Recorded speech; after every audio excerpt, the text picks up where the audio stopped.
Merhaba sevgili dostlar. Yaşlanma karşıtı en iyi 7 yiyecek, cildin kolajen üretimini destekleyen, hücreleri serbest radikallerin hasarından koruyan ve elastikiyeti artıran besinlerdir. Bu süper besinlerin başında yaban mersini, avokado, somon balığı, ceviz ve yeşil çay gelmektedir.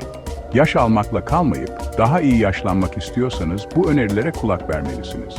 1. Yaban mersini, antosiyanin adı verilen güçlü antioksidanlar içerir. Cildinizi çevresel faktörlere ve güneş hasarına karşı korumaya yardımcı olur. Ayrıca serbest radikallerle savaşan ve beyin sağlığını destekleyen antioksidan açısından zengin çok faydalı bir meyvedir. 2. Somon, cilt elastikiyeti ve daha düşük iltihaplanma için omega-3 açısından zengin. Güçlü bir omega-3 kaynağıdır. Ciltteki iltihaplanmaları azaltır ve cilt bariyerini güçlendirir. 3. Kuru yemişler, özellikle ceviz hücreleri korumak ve cildin esnek kalmasını sağlamak için sağlıklı yağlar ve E vitamini içerir. Ceviz, hücre zarlarını güçlendiren ve cilde ışıltı katan omega-3 yağ asitleri ve E vitaminiyle dolu harika bir kuru yemiştir. 4. Ispanak gibi yapraklı yeşillikler, kolajen ve kemik gücü için A vitamini, C vitamini, K vitamini ile dolu. 5. Avokado, zengin sağlıklı yağlar ve E vitamini içerir.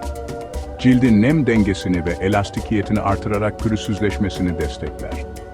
6. Yeşil çay, kateşinler, hücresel yaşlanmayı yavaşlatır ve metabolizmayı hızlandırır.